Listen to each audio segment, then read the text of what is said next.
दोस्तों,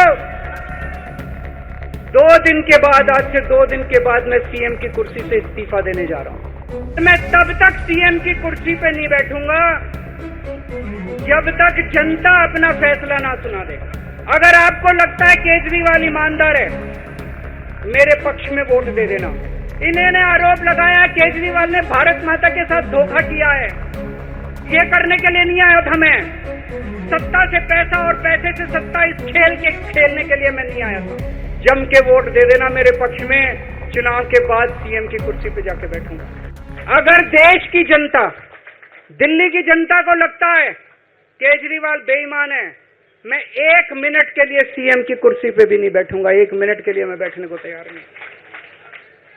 मैंने अपने जीवन में कुछ नहीं कमाया, मेरा बैंक अकाउंट खाली है, हमारी पार्टी का बैंक अकाउंट खाली है। मैंने जिंदगी में कुछ नहीं कमाया, अपनी इज्जत और अपनी ईमानदारी के सिवा मेरे पास कुछ नहीं आया।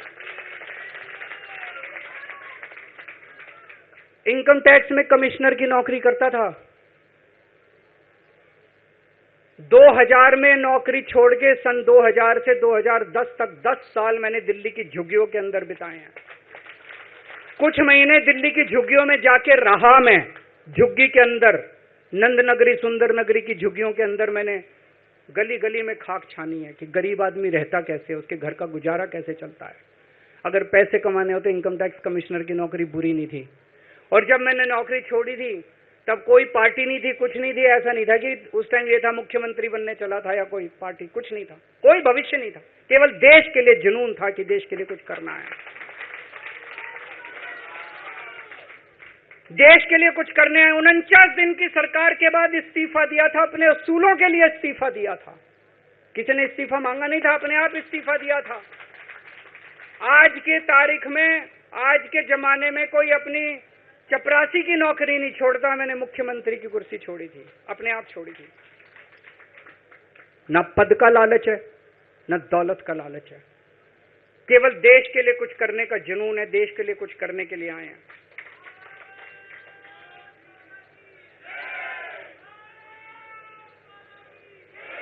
इन्होंने मेरे ऊपर आरोप लगाए, मनीष जी के ऊपर आरोप लगाए हैं। इस देश का जो सबसे कठोर कानून है, ईडी का कानून, पीएमएलए, जिसमें बेल भी नहीं मिलती, बेल मिलनी भी मुश्किल है, उसके अंदर हमारे ऊपर तरह तरह के इन लोगों ने आरोप लगाए हैं। कोर्ट से हमको बेल मिल गई, उसके बावजूद आज की तारीख में, आज जो स्थिति है, इससे फालतू कोर्ट और कुछ नहीं कर सकता था जितना कोर्ट ने कर दिया हमारे पक्ष में। हम कोर्ट के बहुत शुक्रगुजार हैं। कोर्ट ने हमें बेल दे दी, अभी बेल तक ही दे सकता था। अब ये केस चलेगा। मैंने वकीलों से पूछा, मैंने कहा मेरा दिल कहता है कि जब तक ये मैं कोर्ट से बरी होके ना आ जाऊं तब तक मैं सीएम की कुर्सी पे नहीं बैठूंगा। उन्होंने कहा जी ये 10 साल चलेगा केस, कोई कह रहा है 15 साल चलेगा केस, कोई कह रहा है 20 साल चलेगा केस। तो केस ये अभी लंबा चलेगा। आज कोर्ट जितना कर सकता था, कोर्ट ने हमारे पक्ष में निर्णय लिया है, हमें बेल दे दी। उन्होंने ऐसे कानून में जिसमें बेल मिलनी नामुमकिन होती है, उन्होंने बेल दे दी। आज मैं आपकी अदालत में आया हूं, जनता की अदालत में आया हूं, आपसे पूछने के लिए आया हूं, क्या आप केजरीवाल को ईमानदार मानते हो कि गुनहगार मानते हो?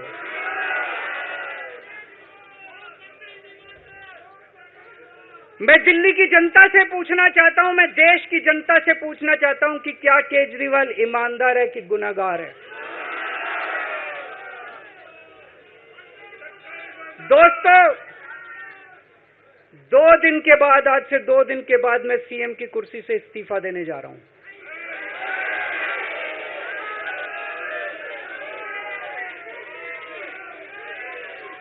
और मैं तब तक सीएम की कुर्सी पे नहीं बैठूंगा जब तक जनता अपना फैसला ना सुना दे।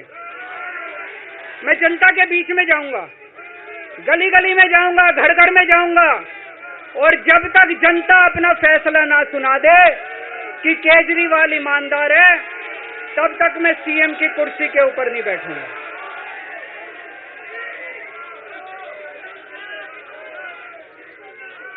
आज से कुछ महीने बाद चुनाव है, दिल्ली के चुनाव हैं। मैं जनता को निवेदन करना चाहता हूं, अपील करना चाहता हूं, अगर आपको लगता है केजरीवाल ईमानदार है, मेरे पक्ष में वोट दे देना। अगर आपको लगता है केजरीवाल गुनहगार है, मेरे को वोट मत देना। आप अगर मेरे को, अगर आपका एक एक वोट मेरी ईमानदारी का सर्टिफिकेट होगा। अगर आप मेरे को वोट देके जिताओगे और अगर आप कहोगे कि केजरीवाल ईमानदार है, तो चुनाव के बाद, उसके बाद जाके मैं सीएम की कुर्सी पे बैठूंगा, तब तक मैं सीएम की कुर्सी पे नहीं बैठूंगा।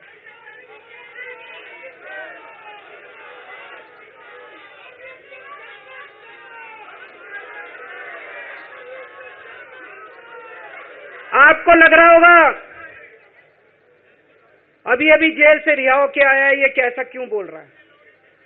अभी अभी जेल से रिहाई होके आया है, अब ये इस्तीफा क्यों दे रहा है?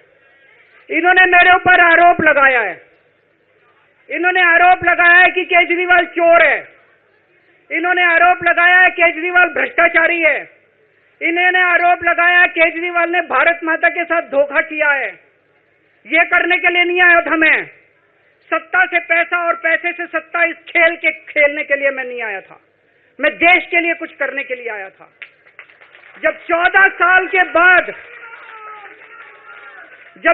साल के बाद भगवान राम वनवास से लौटे, सीता मैया को अग्नि परीक्षा देनी पड़ी थी। आज मैं जेल से आया हूं, मैं अपनी अग्नि परीक्षा देने के लिए तैयार हूं।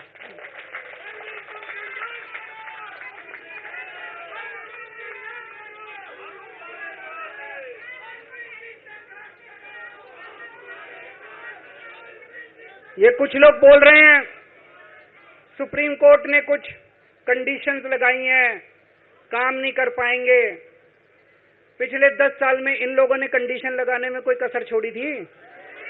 एलजी साहब ने कंडीशन लगाने में कोई कसर छोड़ी थी? केंद्र सरकार ने 1 कानून, 2 कानून, 3 कानून, कानून पे कानून डाल के मेरी पावर छीन ली, पर आपके काम बंद नहीं होने दिए मैंने। ये कंडीशन हमारे लिए कोई वो नहीं रखती, कोई हमारे लिए अड़चन पैदा नहीं करती ये कंडीशन। इन कंडीशन को भी देख लेंगे, लेकिन मेरे लिए जो मायने रखता है वो है मैंने अपनी जिंदगी में ईमानदारी कमाई है।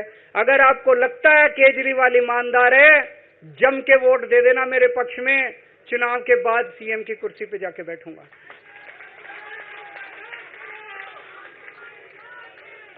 फरवरी में चुनाव है।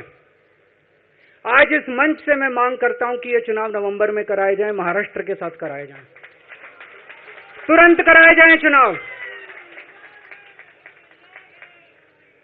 और जब तक आपका फैसला नहीं आएगा, तब तक मैं जिम्मेदारी नहीं संभालूंगा। और मैं जब तक चुनाव नहीं होते, मैंने जैसे बताया 2 दिन के बाद मैं अपना इस्तीफा दूंगा। जब तक चुनाव नहीं होते, तब तक मेरी जगह आम आदमी पार्टी से कोई और मुख्यमंत्री बनेगा। अगले 2-3 दिन के अंदर विधायक दल की मीटिंग होगी और विधायक दल की मीटिंग में अगले मुख्यमंत्री के नाम का तय किया जाएगा। मैं मनीष जी से बात कर रहा था। जो पीड़ा मेरे मन में है, वो पीड़ा मनीष जी के मन में भी है। इनके लिए भी वही सब कहा गया जो मेरे लिए कहा गया है। मनीष जी का भी कहना है कि ये दिल्ली के उप मुख्यमंत्री और शिक्षा मंत्री और मंत्री का पद तभी संभालेंगे जब दिल्ली की जनता कहेगी कि मनीष सिसोदिया ईमानदार है। तो मैं और मनीष सिसोदिया, हम दोनों का फैसला आपके हाथ में है, जनता के हाथ में है। हम दोनों जनता की अदालत में जा रहे हैं, गली गली जाएंगे, जनता के बीच में जाएंगे और उनसे पूछेंगे, अगर जनता कहेगी ईमानदार है तो हम आके इसकी कुर्सी पे बैठेंगे। 2020 में आया था मैं। 2020 में मैंने कहा था, मैंने अगर काम किया हो तो मेरे को वोट देना और काम नहीं किया हो तो वोट मत देना। कहा था कि नहीं कहा था? आज मैं आपके बीच में आया हूं, मैं कह रहा हूं अगर मैं ईमानदार हूं तो वोट देना, अगर मैं बेईमान हूं तो वोट मत देना, बिल्कुल मत देना। हमसे जुड़े रहने के लिए हमारे YouTube चैनल को सब्सक्राइब करें और नई वीडियो की नोटिफिकेशन के लिए बेल आइकॉन को दबाएं।